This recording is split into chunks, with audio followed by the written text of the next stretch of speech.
Magatutok sa mga hinimuan kagdalagan sa administrasyon si Presidente Ferdinand Marcos Jr. para sa ikay-lima ng State of the Nation natin sa konsona nga pagkahiwaton. Subong nga daw, inianggin na pakigbahin ni Marcos pila ka oras antes ang isa sa pinaka-importante nga aktibidad sini bilang isa ka presidente. Magasugod ini alas 4 karon sa hapon.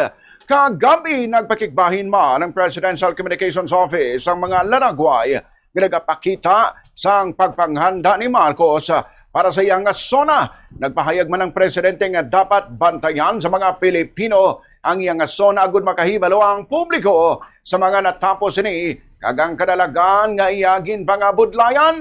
Sunod naman kay Attorney Claire Castro, preparado naman kung all systems go ng Malacanang sa zona sang presidente subong adlaw. Po na nag-ayos at nag-prepare ang RTVM sa House of Representatives. So, tinapos na lahat, mga camera, timing, everything. So, last day na kasi yung preparation sa House of Representatives. So, handa na.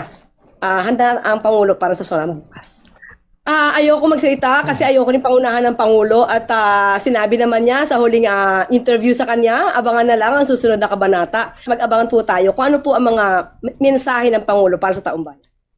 Si Attorney Claire Castro, ang State of the Nation natin sa konsona ni Presidente Ferdinand Marcos Jr. karon sa hapon.